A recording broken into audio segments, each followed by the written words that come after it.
لیکن ہم بلا وجہ ہی لوگوں سے اگر بیزار رہیں، کیوں؟ دل میں بوجھ ہے، عداوتیں ہیں، آپ یقین کریں دل ہو جائے نا صاف، نیند سکون کی آتی۔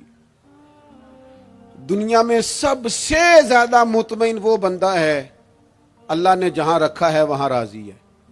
چلو ایک بات بتاؤ مجھے، ہم جس قبیلے میں پیدا ہوتے ہیں وہ قبیلہ ہماری مرضی کا ہوتا ہے کہ رب کی مرضی کا؟ جلدی جلدی بتاؤ، اتنی دیر نہ کرو، کس کی مرضی ہوتی ہے؟ تو پھر جو قبیلہ اللہ نے میرے اور آپ کے لیے پسند کیا ہم کیوں نہیں پسند کرتے؟ جو دادا نانا چچا ماموں اللہ نے میرے لیے پسند کی، یہ رشتے اللہ نے بنایا ہے نا، تو ان سے آواز آ رہا ہے، تو ان سے تنگ ہے، وجہ جو اللہ نے تیرے لیے پسند کیا اسے پسند کر۔ حضرت ابراہیم ابن ادم رحمت اللہ علیہ ایک دفعہ مریدوں کے بیچ بیٹھے تھے، تو آپ فرمانے لگے دنیا میں جو کچھ ہو رہا ہے میری مرضی سے ہو رہا ہے۔ بعض بندے پریشان بھی ہو جاتے ہیں جلدی کہ اتنا بڑا دعویٰ کر دیا ہے، تو آپ ہنس پڑے، فرمانے لگے اگلی بات بھی سن لو پھر کوئی تبصرہ کرنا۔ فرمانے لگے جو کچھ ہو رہا ہے میری مرضی سے ہو رہا ہے، کیونکہ میری وہی مرضی ہے جو میرے رب کی مرضی ہے۔ میں نے اپنی مرضی اپنے رب کی مرضی میں فنا کر دی۔ اب میری مرضی کوئی نہیں، سانو قید سجن دا گہنا ہے، او جنج رکھے ایسا اونج رہنا ہے۔ ہم نے چھوڑ دی اپنی مرضی، اپنا ہے ہی کچھ نہیں۔ ہم نے نہ کبھی قطرے پہ غور کیا اور نہ دریا دیکھا، بس جہاں تیری جھلک دیکھی وہیں ڈوب گئے۔ چھوڑ دو یہ اس نے یہ کیوں کر دیا؟ وہ خواجہ نظام الدین صاحب محبوب الہی رحمت اللہ علیہ کے ایک مرید نے ایک دفعہ آ کے کہا حضور بڑی ہو گئی درگزر فقیری درویشی بڑی ہو گئی، اب جو میرے رستے میں کانٹے بچھائے گا میں بھی اس کے رستے میں بچھاؤں گا۔ وہ بڑے غصے سے بول رہا تھا، فقیر فقیر ہوتے ہیں۔ خواجہ صاحب ہنس پڑے، فرمانے لگے پتر تو زیادہ ہی ناراض ہو گیا ہے۔ کہنے لگا نہیں حضور، ہمیں کچھ کرنا نہیں آتا، ہمیں بھی سارا ہی پتہ ہے، سٹ تے پکھڑا کوار گندل اسی اور بھی بوٹیاں جاننے ہاں، ہمیں بھی سارا ہی پتہ ہے، نمٹ نہیں لینا سویرے۔ جو ہمارے رستے میں کانٹے بچھائے گا سویرے اس کی گلی میں بھی بچھے ہوں گے۔ تو حضرت محبوب الہی فرمانے لگے پتر آدھے رستے میں تیری ضد میں وہ کانٹے بچھا دے گا اور آدھے میں تو اس کی ضد میں بچھا دے گا، تو پھر تو جو عام راہگیر ہوں گے ان کے بھی پیر زخمی ہوں گے۔ تو تمہاری لڑائی میں تو مخلوق پریشان ہو گئی۔ عرض کی حضور یہ تو آپ نے ٹھیک کہا ہے۔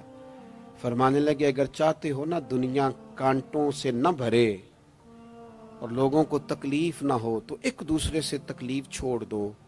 یہ مت سمجھنا تیرا ایک بندے سے اختلاف ہے، تیرا ایک سے اختلاف ہوتا ہے اس کے اثرات دائیں بائیں بھی جاتے ہیں۔ حضور پھر کیا کروں؟ فرمایا اسے بچھانے دے، وہ بچھاتا جائے تو اٹھاتا جا، تو اٹھاتا جا۔ ویسے بھی جو کام ساری دنیا کر رہی ہوتی ہے وہ تو سارے کر ہی رہے ہوتے ہیں، کوئی ذرا ہٹ کے بھی کرنا چاہیے۔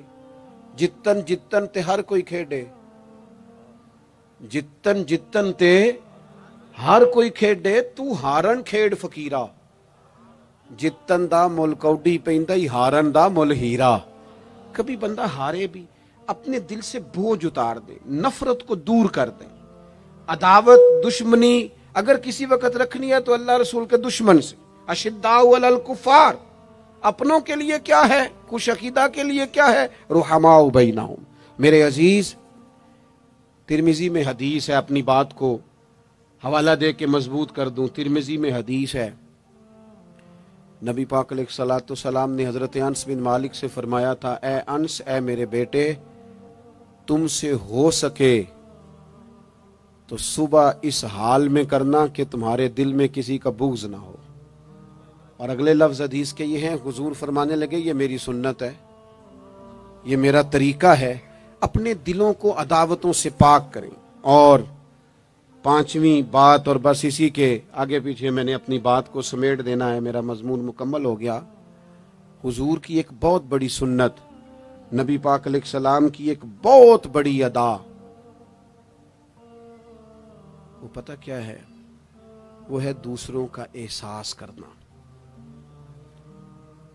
دوسروں کے بارے میں سوچنا، دوسروں کا خیال کرنا۔ میں ابھی آ رہا تھا تو میری گاڑی کے ساتھ کچھ دوستوں نے دوڑنا شروع کر دیا۔ میں جو ہوں مجھے اس کا پتہ ہے، میں ہمیشہ دوستوں سے کہتا رہتا ہوں آپ بزرگوں کے ہاتھ چومیں، اللہ والوں کی اچھی بات ہے، آپ کو فائدہ ہوگا۔ میرے جیسے گناہگار کے ہاتھ چوم کے آپ کو کیا ملے گا؟ کوئی نتیجہ نہیں نکلے. ہاں آپ کوئی میری بات مان لیں اور اس پر عمل شروع کر دیں تو رب کریم کی رحمت صبح قیامت ممکن ہے یہ کہہ دے یہ تیری وجہ سے اس نے شروع کیا تھا، جا تیرے گناہ بھی معاف کیے. یہ جو ذوق ہے نا، اب ایک بندہ گاڑی کے پیچھے بھاگ رہا ہے تو مجھے اتنی سخت تکلیف ہو رہی تھی، میں نے کہا یار کیا ضرورت، دیکھو نا بیچارہ گرمی کا موسم ہے، پیاس لگے گی اور پسینہ آئے گا، کیوں بھاگ رہا ہے؟ اب میری مجبوری بھی ہے، گاڑی کو تو چلنا ہے. جب تک ہم احساس پیدا نہیں نہ کرتے، میرے قبلہ عالم فرمایا کرتے تھے کہ تیری گاڑی کے آگے سے کوئی غلط کراس کر گیا اور دوڑ کے گزر گیا اور کوئی سخت جملہ بھی کہہ گیا ہے، اس پر بھی تنقید نہ کر، تو اپنے دل میں اس کا احساس پیدا کر، سوچ کے ہو سکتا ہے اسے گھر میں کوئی ایمرجنسی ہو گئی ہو. اپنی سوچوں کو مثبت کریں. آپ دوسروں کا احساس بھی اپنی طبیعت میں پیدا کریں، دوسروں کے بارے میں بھی سوچیں. میں یہاں ماشاءاللہ اسٹیج پہ بیٹھا ہوں، بڑا نرم ماحول ہے، بڑا کچھ ہے، لیکن جو دوست پیچھے دیوار کے ساتھ کھڑے ہیں نا، جن کو جگہ بیٹھنے کی بھی نہیں ملی اور کھڑے ہونے کی بھی صحیح کر کے نہیں ملی، ان کا بھی احساس پوری طرح. اور میرے خیال میں سب سے زیادہ مہمان خصوصی بھی وہی ہیں آج کی ہماری محفل کے، جو زیادہ مشکل میں بیٹھے. احساس اپنی کہاں تک احساس کرنا ہے؟ لو حدیث پاک سنو. اللہ کے محبوب علیہ السلام فرماتے ہیں میں نماز پڑھانے کھڑا ہوتا ہوں، نماز. کریم فرماتے ہیں میرا دل کرتا ہے میں لمبی نماز پڑھاؤں، لیکن پھر پیچھے سے نا کسی بچے کے رونے کی آواز آتی ہے. دل تھا لمبی پڑھاؤں، بچہ رو پڑا تو مجھے خیال آتا ہے اس کے رونے سے اس کی اماں کو تکلیف ہو رہی ہوگی، میں نماز چھوٹی کر دیتا ہوں. اللہ کی نماز مختصر کر دی احساس کے طور پر. حضور اس امام مسجد سے سخت ناراض ہو گئے تھے، صحیح حدیث میں موجود ہے، جس کے مقتدیوں نے آ کے شکایت کی تھی کہ یا رسول اللہ بہت لمبی نماز پڑھاتا ہے. یہاں تو لوگ احساس ہی نہیں کرتے میرے بھائی، یہاں تو احساس ہی نہیں کرتے. یہاں تو میں آیا ہوں نا رات کے 1 بجے محفل میں، تو میری طرح کے لوگ تہاڈا ذوق ہی نہیں، تسی سبحان اللہ ہی نہیں آندے، تسی ہاتھ ہی نہیں کھڑے کر دے. او بھائی تو نہیں آیا ہے، تو ٹر جانا ہے اپنا سارا سمیٹ کے پیسے گنا کے. اتنے بیچارے مغرب دے بیٹھے نے، ان کا ذوق تو اپنا ذوق بھی بیان کرنا، آنا تو بھی اسی وقت محفل میں جب سارے آئے ہیں تے نالے تو تے گل کر کے آیا میں انہیں ہزار لینا ہے تے مفت آئے نے سارے بیچارے. اس لیے ہو سکتا ہے ان کا عشق تجھ سے زیادہ ہو. کروں مدح اہل دول رضا اور پڑے اس بلا میں میری بلا، میں گدا ہوں اپنے کریم کا، یہ میرا دین ہے کوئی پارا نہ نہیں. اس لیے میرے عزیز احساس دوسروں کا پیدا کریں اپنی طبیعت میں. ہم نا احساس نہیں کرتے، خدا را احساس کرو. ٹھیک ہے پریشانیاں ہیں، لیکن میں جوان سے کہوں گا تو نوجوان ہے، باہر تجھے ٹینشنیں ہیں، کاروبار کی مسائل ہیں، پریشانیاں ہیں، لیکن اللہ نے تجھے جوان کیا ہے نا، حوصلہ دیا ہے نا، تو باہر کی ٹینشنیں باہر چھوڑ کے آیا کر. گھر تیرے ابا جی انتظار کر رہے ہیں، ان کے پاس بیٹھ، ان کا دکھ سن، حوصلہ بڑا کر. پھر گھر کے اندر تیری اماں بیٹھی ہے، اس نے تیرے سے بات کرنی ہے، کئی باتیں سنانی ہے. تیرا بیٹا ہے وہ دوڑ کے آیا ابا ابا کہتے، اور تو کہتا لے جا میری طبیعت نہیں ٹھیک. دنیا میں سب سے مصروف وقت رسول کریم نے گزارا ہے، لیکن حضور تو غلاموں کی بات بھی سنتے، حضور تو گھر والوں کو وقت بھی دیتے. سیدہ عائشہ صدیقہ فرماتی ہیں جب تک گھر میں رہتے گھر کا کوئی کام ہی کرتے رہتے. اور حضور تو نواسوں کو ٹائم دیتے، نماز کے وقت بھی ساتھ لے جاتے. کیوں ہم اپنے آپ سے دوسروں کا احساس نکال بیٹھیں، دوسروں کے بارے میں تھوڑا احساس. آپ تھوڑے دن پہلے نا، کچھ عرصہ پہلے کچھ لوگ آگے میرے پاس کہنے لگے کہ کوئی طالب علم کوئی عالم مل جائے مدرسے میں سے آپ کے، اور ہم نے نا وہاں اپنے ہاں امامت کے لیے اور جمعہ کے لیے اس کو لے جانا ہے. میں نے کسی طالب علم سے کہا چلے جاؤ. وہ کہنے لگے تنخواہ کتنی دینی ہے؟ میں نے کہا کوئی زیادہ نہیں، جتنا آپ کے گھر کا خرچہ ہے اتنا اس کو بھی دے دیں. وہ پریشان ہو گیا، جی میں تسی نہیں سارے ہو گئے، تو اتنے پیسے دے دیں جتنا ہمارا خرچہ ہے. ہم تو صاحب ہوتے ہیں، اس کو کیسے دے دیں یہ والا خرچہ؟ تو کہنے لگے نہیں جی وہ تو ٹھیک ہے، تسی کوئی 10 چھڑو. اور میں نے کہا میں آپ کو وہ بتا رہا ہوں جو حضرت صدیق اکبر نے بتایا ہے. آپ کی تنخواہ کتنی لگائیں؟ کہا درمیانے مہاجر کا جتنا خرچہ ہے نا اتنا میرا بھی لگا دو. حضور گزارا نہ ہوا، فرمایا میں لوگوں کی تنخواہیں بڑھا دوں گا، جہاں سب کا گزارا ہوگا ابو بکر کا بھی ہو جائے گا. یہ کیا بات ہوئی کہ تیرا گزارا نہیں ہوتا تو مزدور کا کیسے ہوتا ہے؟ غریب آدمی کا احساس جب تک تجھے دوسروں کا پیدا نہیں ہوتا تو حضور کے اسوہ حسنہ تک نہیں پہنچ سکتا.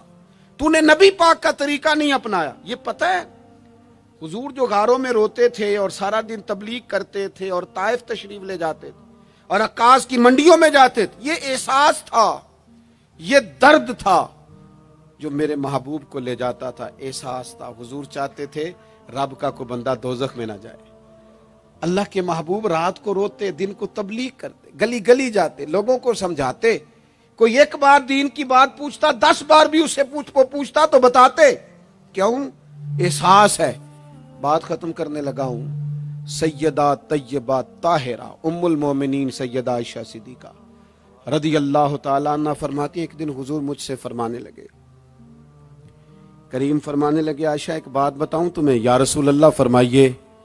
تو کریم فرمانے لگے، عائشہ جب تم مجھ سے راضی ہوتی ہو پھر بھی مجھے پتہ چل جاتا ہے، اور جب تمہارے دل میں کوئی بات ہوتی ہے پتہ مجھے پھر بھی چل جاتا ہے. کہتے میں نے جلدی سے عرض کی، حضور میں اور آپ سے ناراض. تو فرمایا بتاؤں پھر؟ حضور بتائیے. فرمایا عائشہ کبھی کبھی قسم اٹھاتی ہو؟ یا رسول اللہ اٹھاتی ہوں. فرمایا جب ہوتی ہو نا مجھ سے راضی تو کہتی ہو مجھے محمد مصطفیٰ کے رب کی قسم، اور جب تمہارے دل میں کوئی بات ہوتی ہے تو پھر کہتی ہو حضرت ابراہیم خلیل کے رب کی قسم. پھر حضرت جناب عائشہ صدیقہ کہتی ہیں میں تمہیں بتا نہیں سکتی لوگوں میرے دل کا عالم کیا تھا یہ بات سن کے. یا رسول اللہ آپ لفظوں سے احساس کا پتہ کر لیتے ہیں، کوئی سوچ کیا رہا. یہاں تو گھر والے پورا احتجاج کریں. احتجاج میں ایک دفعہ کہیں کھانے کے لیے گیا تھا تو میں نے کہہ دیا کھانا بڑا اچھا پکا ہے. ایک آدھ اور بزرگ سے بھی میں نے وہ بات سنی تھی، پھر وہ پریکٹیکلی میرے ساتھ ہو، میں کھانا بڑا اچھا ہے. تھوڑی دیر کے بعد نا گھر کے اندر سے رونے کی آواز آنے لگی. تو مناسب تو نہیں ہوتا کسی کے گھر کے مسئلے میں ایسی بات پوچھنا، لیکن وہ جب ماحول زیادہ ہی بڑا تو میں نے میزبان سے کہا کہ خیر تو ہے، گھر میں سب ٹھیک ہے؟ تو کہنے لگے آپ کی وجہ سے رو رہے ہیں. میں نے کہا کہنے لگے آپ نے بڑی تعریف کی ہے نا، کھانا بڑا اچھا پکا ہے. تو میری بیوی ہے تو عزیزوں میں سے، پر وہ گھر غریب ہے. اس نے کہا 14-15 سال ہو گئے اس گھر میں کھانا پکاتے، آج تک نہیں کسی نے کہا اچھا پکا ہے. میں غریب کی بیٹی ہوں، آج وہ تعریف سنی ہے تو دل کسی اور طرف ہی چلا گیا ہے. اتنا بھی احساس نہیں جو صبح سے گرمی میں کھڑے. آپ کو پتہ ہے نبی پاک نے کبھی کھانے میں نقص نہیں نکالا تھا. سیدہ عائشہ کہتی ہیں پسند ہوتا تو کھا لیتے ورنہ چھوڑ دیتے. کبھی عیب تو ہنڈیا پھینک دیتا. آنا گرمی میں تو بھی کھڑا ہونا، جہاں اماں کھڑی ہے، بیوی کھڑی ہے، بہنیں کھڑی ہیں، کھڑا ہونا 10 منٹ. تو بھی احساس ہی نہیں، صرف اپنا ہی پتہ ہے. سیدہ عائشہ صدیقہ یہ حضور کا اسوہ حسنہ ہے. یہ طریقے اپناؤ زندگی میں. 4-5-8 چیزوں کو فقط سنت نہ سمجھو، یہ وسعت ہے حضور کے اسوہ نور میں. سیدہ عائشہ کہنے لگی، کریم فرمانے لگے تم قسم اٹھاتے حضرت ابراہیم کا نام لیتی ہو تو میں سمجھ جاتا ہوں. جناب عائشہ کہتی ہیں بس دل مچل گیا، کیفیت اور کی اور ہو گئی. میں نے کہا حضور پھر مجھے قسم ہو محمد عربی کے رب کی، میرے لبوں سے آپ کا نام ہی جاتا ہے، میرے دل میں آپ ہر وقت موجود رہتے ہیں. میرے عزیز کچھ باتیں آپ سے میں نے عرض کی. میں اپنی گفتگو کو بھی دیکھتا ہے جو بڑے مالدار ہوتے ہیں، اور ایسے لوگوں کو بھی دیکھتا ہے جو بیچارے ایک وقت کھاتے ہیں اور دوسرے وقت کے لیے پریشان رہتے ہیں.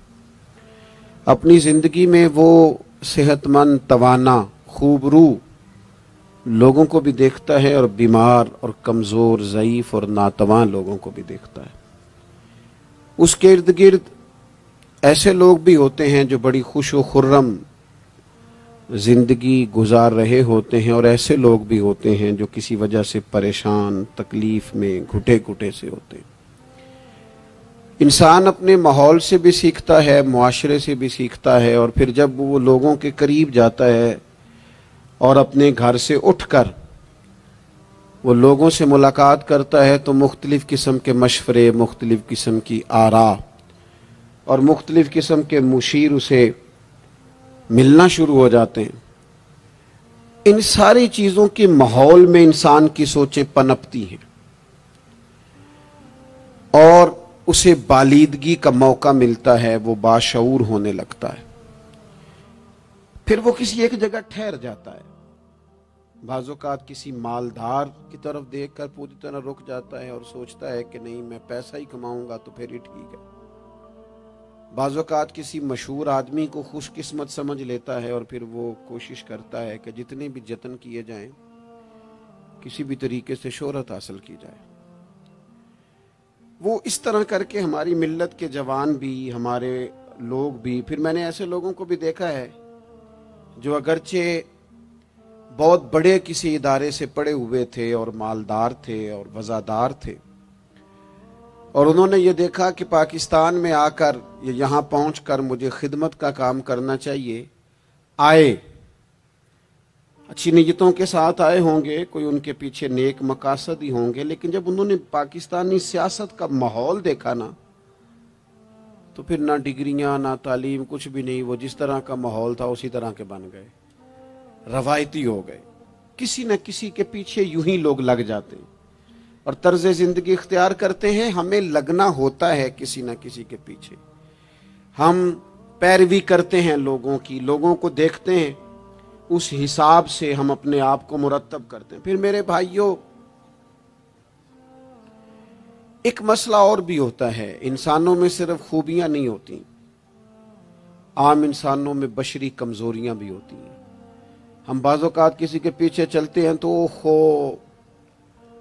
تعریفوں کے پل باندھتے ہیں، محبتوں اور عقیدتوں کا لمبا چوڑا اظہار کرتے ہیں، پھر تھوڑا سا ٹائم گزرتا ہے اور تھوڑا سا قرب ملتا ہے تو پھر ہمیں اس بندے میں خامیاں نظر آنی شروع ہو جاتی ہیں۔